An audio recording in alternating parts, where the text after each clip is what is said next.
बिस्मिल्लाहिर्रहमानिर्रहीम। अस्सलामुअलैकुम। Muzammil voice official में खुशामदीद। मोहब्बत की खुशबू रूह में उतर जाए तो जिंदगी जन्नत सी बन जाती है। मोहब्बत में आग पे चलता दीवाना जल भी जाए तो होंठों पर आह नहीं बल्कि मुस्कुराहट होती है। बस कुछ कमबख्त लोगों ने मोहब्बत के नाम पर जिस्मों की तजारत शुरू कर दी। एक साहब की कॉल आई, फारिस तुमसे अपनी मोहब्बत शेयर करना चाहता हूँ। मैं मुस्कुराया, फारिस मोहब्बतों के लिए ही तो यहाँ पर है। वो आहिस्ता से बोला, क्या आप टाइम निकाल कर कभी मुलाकात करेंगे? मुख्तसर ये मुलाकात का वक्त तय हो गया। वो सामने बैठा था, आहिस्ता से बोला, 12 साल पहले हमारी मुलाकात हुई। सोनिया बहुत खूबसूरत थी, दुबई से पढ़ाई करके आई थी, कानून पढ़कर आई थी, कजन थी मेरी। दूसरी जानिब मैं ना कोई जॉब, ना फ्यूचर, ना अमीरी, ना इसके जैसा खूबसूरत, लेकिन मैं इससे मोहब्बत करता था। सच ये भी है कि वो भी मुझसे मोहब्बत करती थी, लेकिन हमारी मोहब्बत में एक दीवार थी, और वो दीवार थी हमारे स्टेटस की, जो मैं चाह कर भी नहीं मिटा पा रहा। अम्मी को मजबूर किया सोनिया के घर रिश्ते के लिए, लेकिन जवाब में ताने और बेइज्जती। फुप्पो लोग कभी भी सोनिया का नाम मेरे नाम के साथ नहीं लिखना चाहते थे। अम्मी अब्बू ने मुझे बहुत बुरा भला कहा और कहा कि इसे भूल जाओ, वो इससे घर में नहीं रह सकती। मैंने चिल्ला कर पूछा, अम्मी क्यों नहीं रह सकती? अम्मी खामोश हो गई। बाबा बोले, वो जिस कमरे में सोती है इसमें बड़े बड़े 2 एसी लगे हैं। इनके घर में नौकर चाकर हैं। जिस गाड़ी में वो घूमती है, इस गाड़ी की कीमत तुम्हारे घर से ज्यादा है। और तो और इसकी पालतू बिल्ली का माहाना खर्चा हमारे घर के 1 महीने के खर्च से 2 गुना ज्यादा है। बात करता है सोनिया से शादी करनी है। मैं खामोश हो गया। बाबा आहिस्ता से बोले, पैसे का जमाना है, दौलत कमा, फिर चाहे मुल्क के वजीर की बेटी को अपनी दुल्हन बना ले। मैं खामोश हो गया।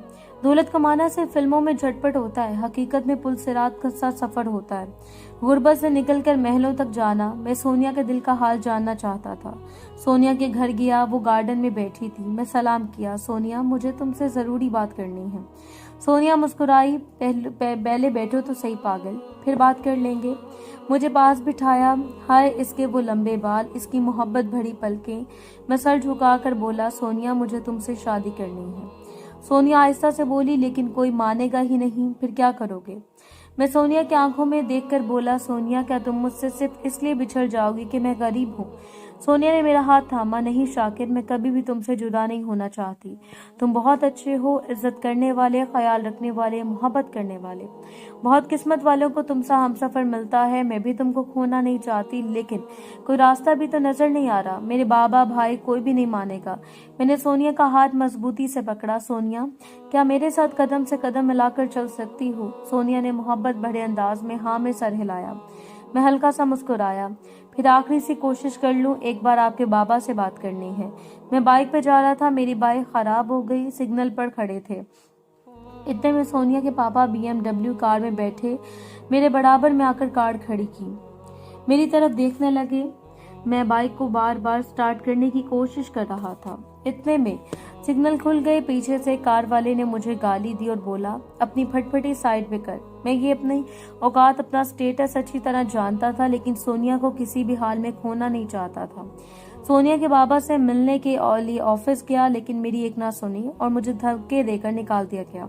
रात को बाबा ने मुझे बहुत डांटा। सोनिया का ख्याल अगर दिल से ना निकाला तो इस घर में तुम्हारे लिए कोई जगह नहीं।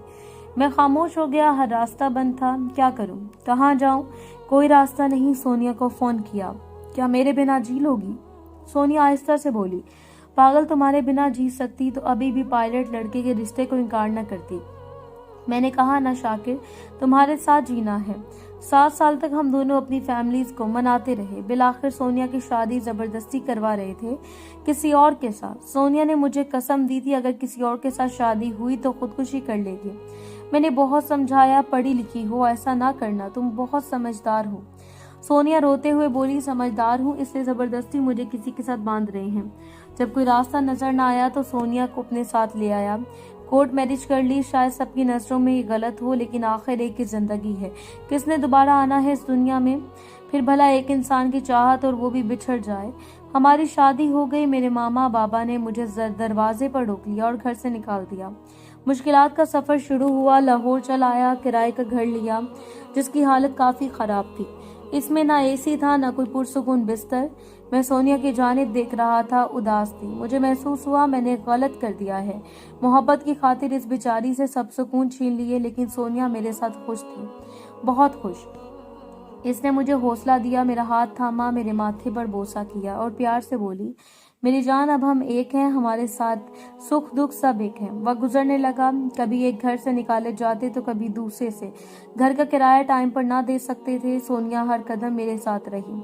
एक वक्त ऐसा आया, हम दोनों ने 2 दिन रोटी ना खाई। मैं घर आया, घर खाली था, खाली हाथ। सोनिया बर्गर पिज्जे खाने वाली आज 2 दिन से भूखी थी। मैं बहुत रोया था। सोनिया के पांव पकड़ लिए। सोनिया, ये सब मेरी वजह से है ना? सोनिया की आंखों के गिर स्याह हल्के थे। वो मेरे माथे पर बोसा करके बोली, पागल, ऐसा ना कहा करो। अल्लाह हमारे साथ है ना, मुश्किल वक्त भी गुजर जाएगा। फिर एक दिन मुझे एक न्यूज चैनल में जॉब मिल गई। मैं बहुत खुश था। सोनिया को बताया। सोनिया मेरे सीने से लग गई। फिर हालात बदलने लगे। मैं तरक्की की सीढ़ियां चढ़ने लगा। अल्लाह पाक ने करम किया, अपना घर खरीद लिया, कॉलोनी में शिफ्ट हो गए। फिर अल्लाह ने एक बेटा और बेटी अता की। सिर्फ 8 साल में इतनी तरक्की कर ली जितनी मैं पिछले 26 साल में न कर सका। सोनिया के चेहरे पर खुशियां थी। अब रफ्ता रफ्ता सबसे मिलना जुलना शुरू हुआ। सोनिया सारा दिन बच्चों के साथ मसरूफ रहती और मैं अपनी जॉब पे। रात को घर आता, सोनिया से मोहब्बत बड़ी बातें करता, इसकी छोटी छोटी खुशियों का ख्याल रखता। लेकिन सोनिया का रंग पीला पड़ने लगा। वो गुजरते दिन के साथ कमजोर होती जा रही थी। मेरे पूछने पर मुस्कुरा देती। फिर एक दिन मैं इसे अस्पताल ले गया। डॉक्टर ने बताया, आपकी बीवी को लास्ट स्टेज कैंसर है। मैं वहीं बेहोश होकर गिर गया। सोनिया बाहर बैठी थी बच्चों के साथ। मैं सोनिया को खोना नहीं चाहता था। सोनिया मेरी जिंदगी थी। मैंने हर मुमकिन कोशिश की, पागलों की तरह शहर शहर घूमा। सोनिया ने मेरा हाथ थामा, मेरे माथे पर बोसा किया, आहिस्ता से बोली, पागल, बस कर दो ना, कितना थकाओगे खुद को मेरे लिए। मैं सोनिया को सीने से लगाकर बोला, सोनिया, मैं कब थकता हूँ भला। इसने मेरे पाँव की तरफ इशारा किया। बेरिहानी में कब मेरे पाँव को शीशे ने टुकड़े से कट लग गया, ख्याल ही न रहा। मैं अपने सब दर्द भूल चुका था। सोनिया आहिस्ता बोली, तुम बहुत अच्छे हो, तुमने साथ निभाया, मुझे खुशी दी, लेकिन अब वक्त जुदाई है, मुझे मुस्कुराते हुए अलविदा करो ना। मैंने आहिस्ता से कहा, पागलों जैसी बातें ना करो, तुम्हें मैं कुछ नहीं होने दूंगी, तुम तो मेरी रूह हो।